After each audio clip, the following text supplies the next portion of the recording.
Kia ora whanau, this is Skin and Soil. Today I'm going to be teaching you how to open up some Kina. I personally, like I said in my previous video, when I was looking on YouTube, I didn't see too many tutorials on how to actually open up Kina or how to shuck them and be able to open them up in like pretty much a nice split so that you can get the tongues out with all the little bits of shells. Yeah, so I'll show you a couple of tools that I use. This is probably the most easiest tool out there. You've probably seen them on the shelf if you go to a dive shop. It's basically like it's a Kina popper. So on that side of things, it's like this shape.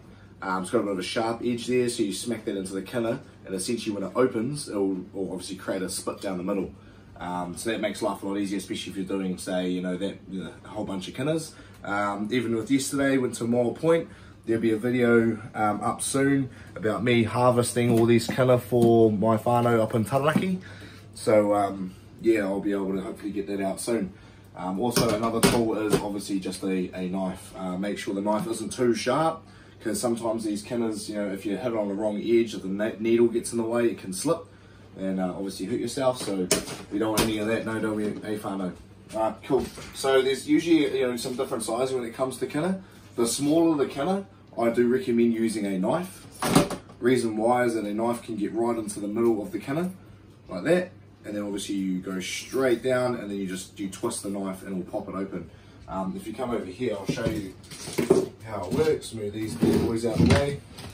So right now, so we've got our Kina here. What we want to do is you want to kind of get right to the middle of the Kina with the knife, right, and you hold it with your hand.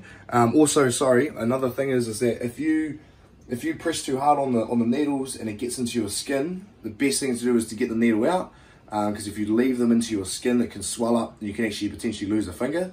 The needles are poisonous, so you've got to be a bit careful when it comes to that. So no just trying to be too ruthless and just smash it. So what you do is you put this right into the middle, you want to pop it straight down, wiggle it in like that, and then you want to lean it back, right? So you want to lean it back like that, and then what you want to do is you want to twist the blade. So you want to be able to bend that blade. So you bring it right down, get underneath that shell and bend it, and it will just crack real simple like that. So that spleen, that you want that straight cut across there so the tongues don't get damaged. Bring it over to the sink, crack it open like that, right? You can see the tongues in there. I usually give a little bit of a shake just so you can see the Kina in there a bit nicer. Yeah, and obviously you get two over there. So there's actually, when it comes to Kina, there is 5 tongues. So you get 5 tongues in a Kina. What you do at this point now, whanau, is that you grab yourself, say, like a spoon. I always find that, most people that do crack Kina usually use a spoon. So this right here, obviously you get right underneath it.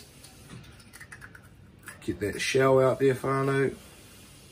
Kind of peels away like that. And that's what it is, right? So what I do right now is I'll prep it, so I'll lay it into the container like that.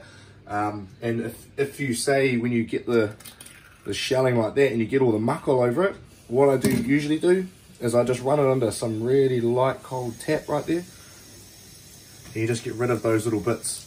It's just, some people do eat them, they go hard. I still eat them, but when you're prepping them for going up north or down south for whanau, you want to make sure that the prep looks really nice and clean.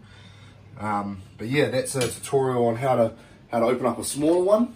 I'll show you how to open up a bigger one now with the Kina popper, I assume.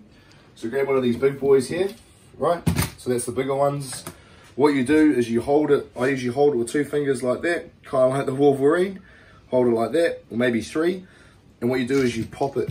Make sure obviously there's no needles in between this gap here as well. You kind of shove it in there, get it, kind of twist it, break those needles. Pump, right? Wiggle it down like that. So it's in there, and then you just pop it. But when you pop it, I do recommend just putting your hand just around here. There we go. Just to kind of, what happens if you don't put your hand, the Kina will you'll just get like juice up all on the walls and stuff. So that's probably the best way to do it. So pop it open like that. So obviously go like that when you open it. Shake it down. Obviously you can see those big tongues in there. So same thing again, whanau. So you grab your spoon. You want to grab that under there. And you get those big tongues out there. So these tongues are the most gorgeous tongues that Wellington can offer on that side of things, almost covering the tablespoon there. That's not a teaspoon. yeah, and when I do shuck a few kina, I do like to have a bit of a taste. So, the best seafood you can possibly get in this world, I swear. That's my personal opinion. Another thing I want to say, whanau, is that just now, down in the description box or in the comments, just let me know what your favourite kind of seafood, your kai moana is, and we can have a bit of a talk about it, maybe have a bit of a conversation. Also, if you've got any other tips on how to open up kina or easier ways, do put it down in the comments for other people that are viewing. It's always easy on that side of things. But yeah, so that's pretty much it, whanau. Yeah, so just skin and soil. Give us a like and a subscribe if you want to see any more how-tos. I'll keep posting them up throughout the week. Ka kite anō, and thank you very much.